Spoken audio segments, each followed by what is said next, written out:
नैनीताल से हाईकोर्ट को हल्द्वानी शिफ्टिंग को कैबिनेट से हरी झंडी मिलते ही बीजेपी के स्थानीय विधायक ने नाराजगी जाहिर की है। कैबिनेट के फैसले के तुरंत बाद नैनीताल के विधायक सरिता आर्य ने कहा कि सरकार ने ये बड़ा फैसला लिया है जिससे नैनीताल के क्षेत्रवासी काफी दुखी और हताश हैं। उन्होंने अपनी ही सरकार पर जनप्रतिनिधि से बात न करने का आरोप लगाया। उन्होंने कहा कि इतना बड़ा फैसला लिया गया है लेकिन सरकार की तरफ से क्षेत्रीय विधायक के नाते सरिता आर्य से कोई बात नहीं की गई।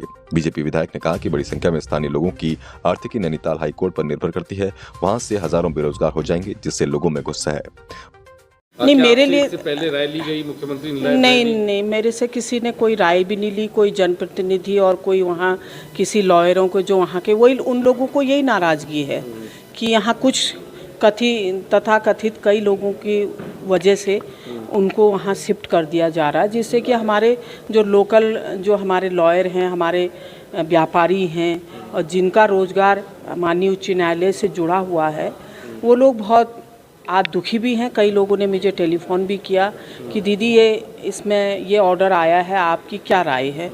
मैंने कहा मैं तो बड़ी शॉक्ड हूँ कि बड़ी जल्दी राय ले ली गई है और उसमें कईयों को नहीं उसमें लिया गया है संज्ञान में और कई लोगों से पूछा भी नहीं गया है कि हम क्या करें। अब ये है कि इस बात आज को किस फोरम पे उठाएंगे? अब आज माननीय मुख्यमंत्री जी से देखिए बात करूंगी इस संबंध में कि क्या हो सकता है और हम लोगों को क्या सौगात देंगे। क्योंकि देखिए पहले वहाँ पे नैनीताल में हमारा विकास भवन था, विकास भवन को भीमताल में शिफ्ट किया, तब भी कई लोगों को परेशानी आई क्योंकि लोकल लोगों का जो व्यापार है और कई व्यवसायियों से हमारा जो उनको जुड़ा रहता है, व्यवसायी है, वहाँ का स्थानीय हमारा नागरिक है। अभी जैसे माननीय उच्च न्यायालय में देखिए हमारे कई लोगों को रोज़गार मिला हुआ है। तो यही मैं चाहूँगी कि आने वाले टाइम पे हमें क्या दे रहे हैं। तो नैनीताल,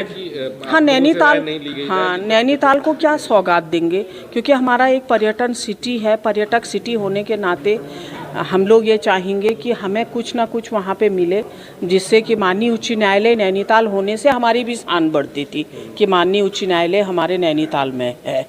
और हम लोग पहले ये चाह रहे थे कि हमारे यहाँ राजधानी बने, राजधानी नहीं आई तो माननीय उच्च न्यायालय की सौगात हमें दी गई और आज उसे शिफ्ट किया जा रहा है, तो मैं उससे बहुत दुखी हूँ, बहुत दुखी।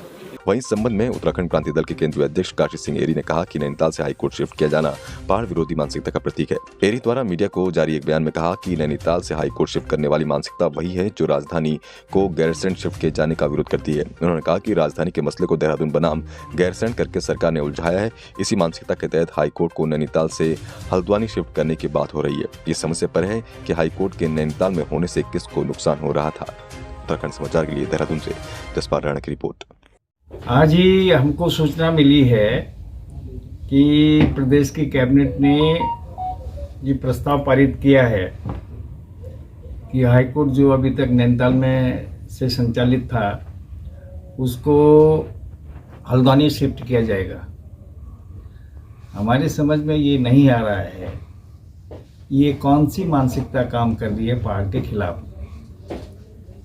ये वही मानसिकता है जो स्थायी राजधानी को, परमानेंट कैपिटल को गैरसैंण में जाने से रोकती रही है और राजधानी का मसला गैरसैंण बनाम देहरादून करके इन्होंने इसको उलझाया है।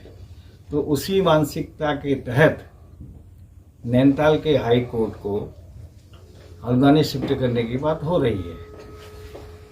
मुझे नहीं लगता है कि नैनीताल में ये हाई कोर्ट होने से कितना बड़ा नुकसान किसको हो रहा था, मुझे इसका आकलन नहीं है।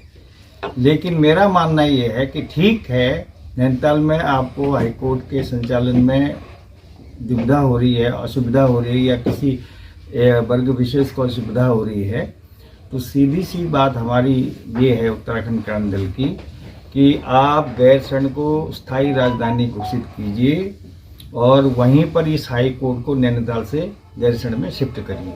ये सही कदम हो सकता है पहाड़ के हित में, उत्तराखंड के हित में, और हम इसी के लिए आगे की लड़ाई लड़ेंगे।